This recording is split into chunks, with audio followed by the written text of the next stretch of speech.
But next, the big news, pretty much all over the NFL right now. Jessie Bates is expected to skip OTAs and training camp after being tagged.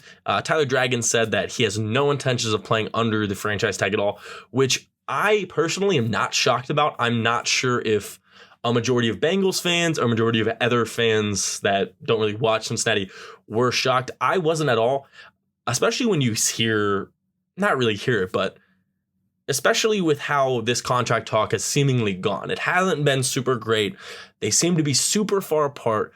It really didn't seem likely to me that Jessie Bates was going to play under the contract just due to the fact of he wants that security. And at the end of the day, if you're a Bengals fan and you're hating on Jessie Bates for this or saying bad things, I think you're in the wrong. I think he has every right to want to be paid like that. Being a professional athlete in any sport, any play could be your last. You want that financial security, and I completely understand that. And I think the issue is the Bengals want to see that playoff run that he had, which he was incredible this whole playoffs. A big reason they were in every single one of those playoff games, and that is 100% fact. He just didn't play like in the regular season, and it kind of was that thing where it didn't sync up. The year before, he played really well in the regular season, was probably the best player on the field, especially when Joe Burrow went down.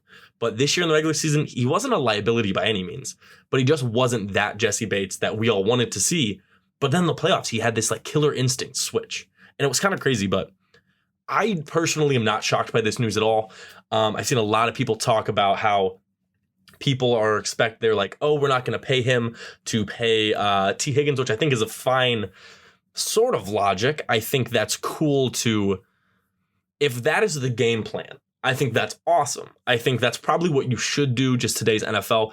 To me, it makes maybe not Reds. My mind's are on the Reds now, but maybe the Bengals knew this coming into the draft, and that's why they picked Dax Hill from Michigan. And I don't think he was super high on a lot of people's radar going into the draft for the Bengals because I thought we would pick secondary. I just didn't think it would be safety first.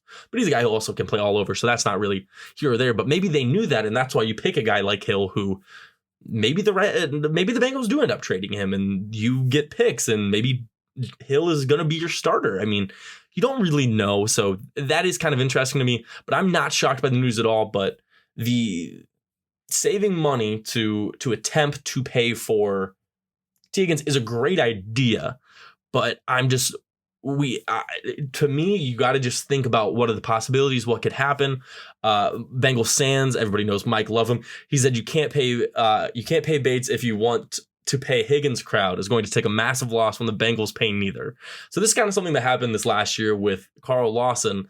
We were like, oh, they're not going to pay Carl Lawson in order to pay Jessie Bates, and then they were going to get somebody else edge or whatever, and then neither ended up getting paid, which I mean I'm fine with because you've seen the way free agents are more likely to come here now. You're getting these signing guys and they're actually having impact. It's not like years prior where they've kind of missed. They're hitting on these free agent guys as well as the draft. So that you can't be super upset about, but I think that's going to be the interesting one. I think Higgins might be the straw that broke the camel's back, especially if they don't pay him when they could. Sands says we went through it last year. You can't pay Lawson if you want to pay Bates. Just rinse and repeat the player every year. And I don't disagree. I mean, it seems like that's what's happening. You would have to assume, in my opinion, that you are going to try to pay Joe Burrow. You are going to try to pay T. Higgins. You are going to try to play Jamar Chase. But that's a lot of guys. And that's just on the offense side of the ball. And then you already have that money wrapped up in Mixon. You just picked up the option on Jonah Williams. So you're assuming that you probably extend him. I mean, there's a cap. There's so much finite space of what you're going to do. And it's really interesting to me. The Bengals have they've got a lot of wiggle room because the cap is increasing as we go on. So that's fine. But it's interesting to say the least. It's going to be interesting how they play with it, how they manipulate it. You want to be like teams like the Saints who manipulate the cap every year, somehow remain competitive, even though they weren't that great this last year. But it's interesting. I'm not as shocked as the Jessie Bates news as I think a lot of people are. And that's kind of my take on it. I don't think Jessie Bates is a horrible person for wanting to get paid and have the kind of security that you would want being a professional athlete. When any play you go out there, you could lose it all.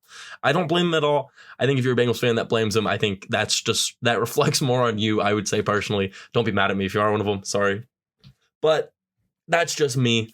I wish they could come to a middle ground, I would say. Jessie Bates' agent is known for wanting to get a record-setting, kind of changing the market money.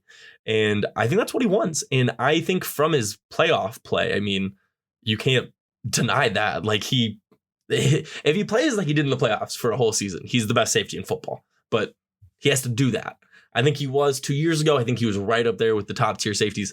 But last year, he kind of took a dip because, and again, I guess you don't know how you're playing under the woes of not knowing if you got a contract or not. I assume that has to play a portion into how you're playing, what's your thought process going into games and stuff. It has to weigh on you a little bit. So I think that probably did. But man, Jessie Bates in the playoffs, if he plays like that for a whole season, man, he is a weapon. And I think the defense with him obviously is significantly better, but it's going to be interesting to see if he is gone, what's the trade value look like? Because that's the only way you're really getting rid of him. He'd have to sign the franchise tag, which obviously is interesting. I don't really know how that's going to go because the Bengals tagged him, and the only way the Bengals can trade him is if he signs the tag. So in order to go anywhere, he has to sign the tag first, if that makes any sense. So I don't know where he's at right now. So I'm interested to see, because in order to attempt to trade you, you're going to have to sign it so that way they can get you somewhere and then work on an extension there. But again, I look around the league, I'm not sure who needs a safety. Bengals obviously probably aren't going to trade him in the North, so that's pretty obvious. I would assume they'd probably trade him to the NFC. That it seems like something the Bengals would want to do. They'd want to get him out of the AFC and not have to face him unless you're talking about the Super Bowl. But it's just a very interesting situation. Definitely going to try to get some takes from the guys and see what they think about it. But to me, it just kind of sucks. It's the same thing of when you develop a player yourself as an organization, you really want to show the guys that once you do that, we will reward you for that, because that's huge. And that's something the Bengals have not done a lot in this recent past. They've let the guys walk. You develop Andrew Whitworth, and then you kind of lowball him. He leaves, goes to the Rams, wins the Super Bowl. And then I will never blame them for Kevin Zeitler, because Kevin Zeitler got record-setting numbers. They were never going to touch that. That's fine. But it just sucks when the guys that you're developing and growing that are turning into superstars are looking like they're becoming quality starters, guys that could be Pro Bowlers, like a Carl Lawson. Even though his is kind of rough, he just got an injury with the Jets, kind of a raw deal there. Tough to gauge that, but I would like to see them retain more players that they are developing into these high caliber players. It just sucks that I think the bridge is so far gone that I just don't think it's going to happen. I likely see a situation where Jessie Bates gets tagged and traded, or I maybe he just sits out the season, but I don't know how that affects his money or anything. I don't know, but I would be, at this point, I would be shocked if Jessie Bates suits up for the Bengals this year.